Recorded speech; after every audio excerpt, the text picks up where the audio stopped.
Coming up on Kingdom Conversation. His love has no limits.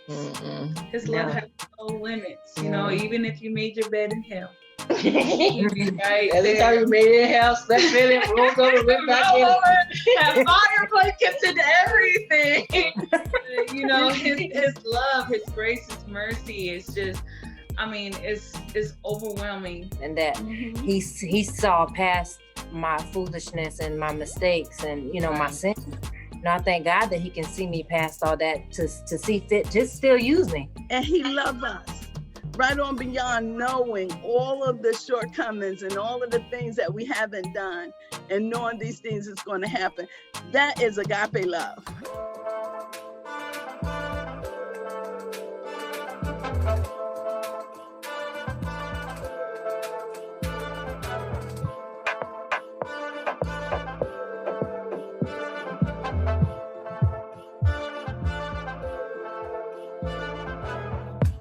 I was hoping I could find the difference between a whore and a harlot, but listen, but somebody said that how God specializes in using messy people, because if you looked at everybody that he used had issues. They ain't that they were fighting within themselves that they didn't think that they can do. Well, why you pick me? Right? Moses, he stuttered. Why you pick me? So. And that was her thing. That was her messiness that she had, but she had a brain on her too, though. Yeah. It wasn't an excuse that she was making money from what she did. It wasn't an excuse, that she was poor, she had a family. There's no excuse for wrongdoing. And the best thing to do when you're wrong is to confess. He said, confess your sins and I'll be just to forgive you.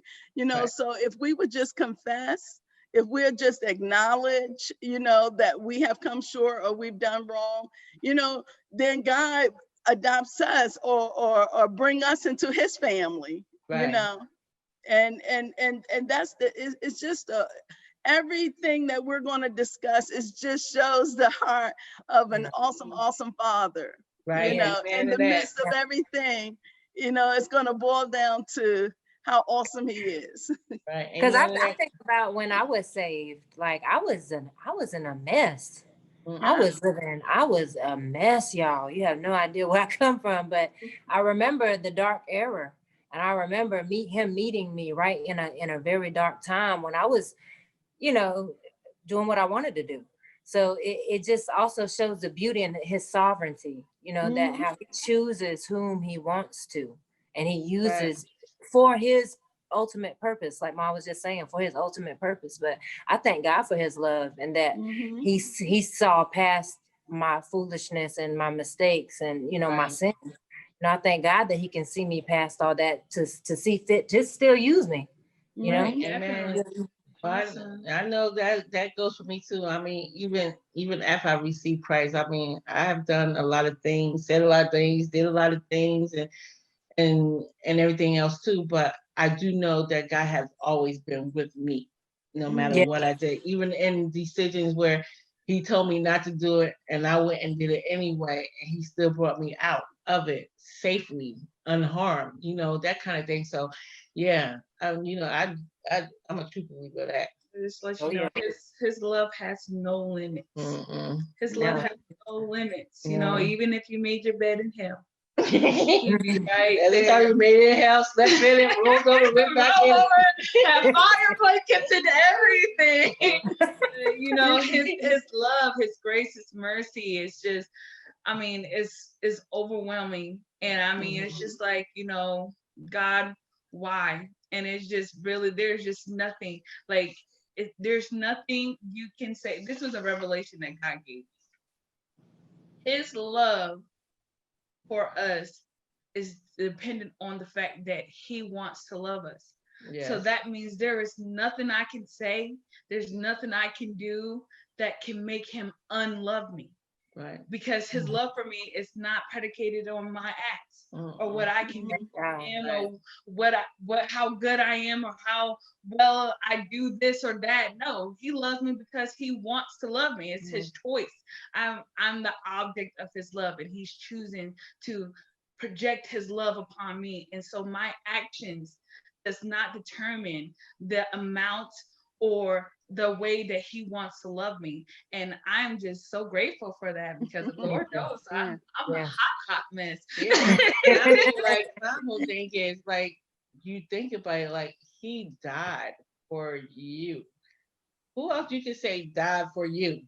I mean, I love my kids very much so. I love my kids. You're gonna die for me, Mom. I'm gonna have to be Now like, you're like, where you going Lord, with this, did you Mom? really say, did I really hear you say that? Wait, let me pray on this one more time. Because I don't know if that was the devil or was that God that really said that. Because you know how the devil likes to set you up for things. So I really need to pray and consecrate on it. And the Lord be still like, yes, this is what I told you. Let me see, because you know, sometimes I be hearing voices that's not really of the Lord.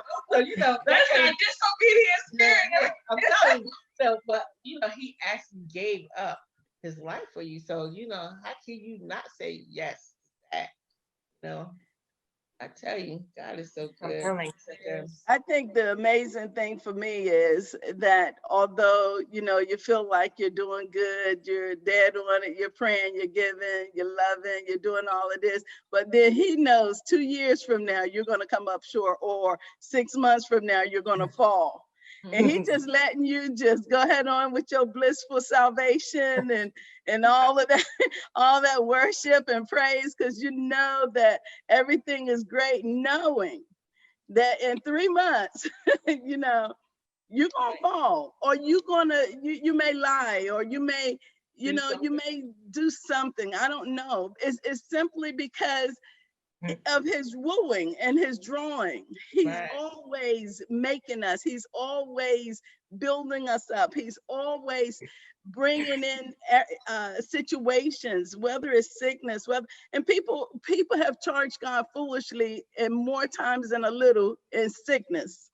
And that's not good. That's not a good thing. When you can trust him when everything is going good, but when something happened, then all of a sudden, where are you? You know, I thought you loved me. I thought you had purpose for my life. Because of what man has said, that grieves him. But he know that would happen, and he loves us right on beyond knowing all of the shortcomings and all of the things that we haven't done, and knowing these things is going to happen. That is agape love, you know. That's he that. Never said that you would. He never said that you would not go through trials and tribulations, that you would never, things would never happen to you. I believe once you get saved, things happen to you even the more. Definitely. It happens to you even the more because you are a lover of Christ, you know. But that's the whole thing of you keeping your faith and just leaning on him, because he never said that you're not going to go through it, but he said that he'll be with you through it. Yeah. So, and that's when you have to get to the place where you're just totally persuaded by God.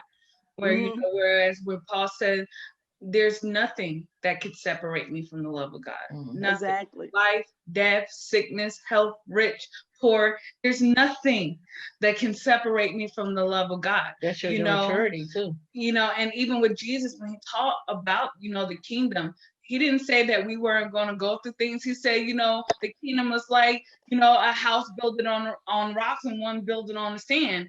That they experienced the same storms, the same wind. What kept the one house from falling and the other one from falling apart was that one was founded on a rock and the other one was just sitting on sand. That's what it is being believers. We're going to go through the same trials, the same tribulations as people living on this earth. Difference is that we know the hope that's within us. We know the promises of God. We know that we have, you know, the Godhead living and dwelling within our inner being, and that gives us the strength to carry on and to partake of those same trials and still come out like nothing happened. Right. It's all about when you go through or when you've gone through the situation, how you handle that situation. Are you gonna cry and be like, "Why me, Lord? Why me?" Or are you gonna be like, "Okay, Lord, I heard what the doctor said, but I know you got me at the end of the day," you know? And that's the whole thing with any situation, really, knowing that the Lord got you at the end of the day.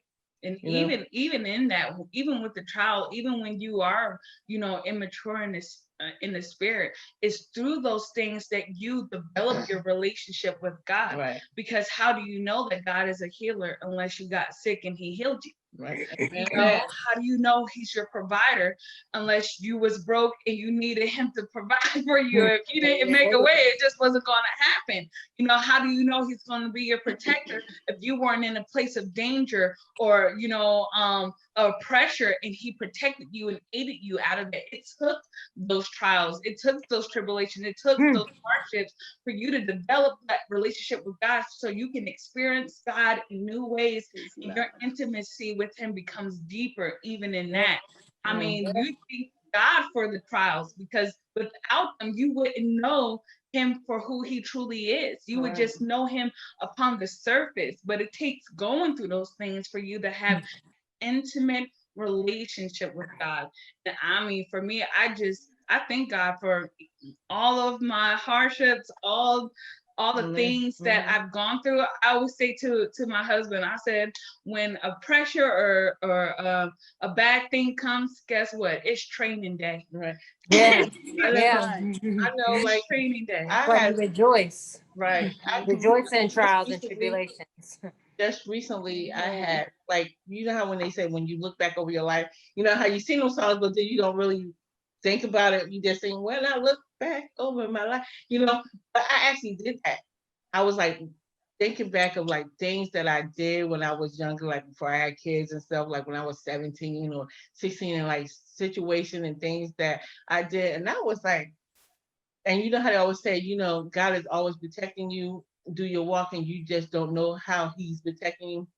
And so I actually really did look back, and I was like, God, you really did have me. I was like, because I have done some dumb stuff where people have gotten killed, raped, murder, and things like that. But you really had me in a lot of those situations, and I thank you for it. I know that's right. Amen. Amen. You have just finished watching Kingdom Conversation. Stay tuned for what's coming next. I think of Esther in her state, and thinking of Haman, who tried to manipulate the king to get him to annihilate the people, and how a woman was used to bless and to save the people. And so out of all the women that the king had, he had love for her. He had love, like the Lord had placed love in his heart for her, where she was able to persuade him to save her people. Concerning Esther and her purpose for being there, and how she presented herself, and how he was drawn to her by her probably innocence and by her humility. First of all, this woman, she lost both of her parents, so she was being raised by a relative. And then she's forced to sleep with a king that she doesn't even know, because he's just trying out women to see which one he want to take. Be a part of our community. Follow us on Facebook, follow us on Twitter, and follow us on Instagram. Make sure that you are liking, that you're commenting, and that you are subscribing to our YouTube page as well. And don't forget to hit that notification button, so this way you are made aware of all the new content that we place out. Also on our website, you can subscribe to our blog, so this way you are in the know of all our updates, of all the new people who are joining our communities, and ways that you can get involved with us here at Kingdom Women Enterprise.